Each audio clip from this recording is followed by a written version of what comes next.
गुल यही समझा कर भेजा था कि अपने ससुराल में बराए मेहरबानी ना सिर्फ मेरा बल्कि हमारे मरे हुए बाप का भी सर कभी झुकने मत देना। लेकिन इतनी सी बात ना तुम्हारी समझ में नहीं आई। क्या हो गया है नोमी? ये मेका है इसका? अम्मा अगर हंसी खुशी आई होती ना तो 100 बिस्मिल्लाह था, लेकिन लड़के आई है, झगड़ के आई है, और वो भी नफीस भाई की मर्जी के खिलाफ। एक मिनट, ये बताया नहीं इसने आपको? और ये भी कहाँ बताया होगा इसने कि ये आई किसके साथ है? क्या मतलब? मुझे तो बताते हुए भी शर्म आ रही है। मेरे भाई से झगड़ा करने के बाद इसने अहमर को फोन करके बुलाया। वो इसे पूरे शहर में घुमाता हुआ यहाँ छोड़कर गया है। पूछ ले इससे। चल, इसी की कसर रह गई थी भाई।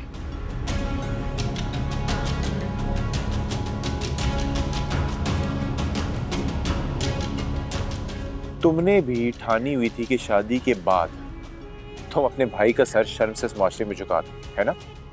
इसमें गलत क्या है नोमी भाई? अगर उसने मुझे घर तक ड्रॉप कर दिया तो? क्या इसे गलत ही नहीं लग रहा? पूरे खानदान में बातें बन रही हैं। इतने आजाद ख्याल नहीं है हम लोग। सुरैया भाभी, पहले मेरी पूरी बात सुन लेंगे आप? नोमी भाई, जब मैं घर से निकली यहाँ आने के लिए तो रास्ते में कुछ लड़के मेरा पीछा कर रहे थे। इतने में मुझे अहमर मिल गया और उस बेचारे ने मुझे घर तक ड्रॉप किया, वरना मैं तो परेशान हो गई थी। ये फिल्मी कहानियां हमें मत सुनाओ, किसी और को जाके बेवकूफ बनाओ। क्या हो गया तुम दोनों को? ये घर गुल का है, वो जब चाहे यहाँ आ सकती है, जितने दिन चाहे रह सकती है। अम्मा असल में ना ये आप ही की दीविश है। 6 माह में 600 बार लड़ चुकी है ये,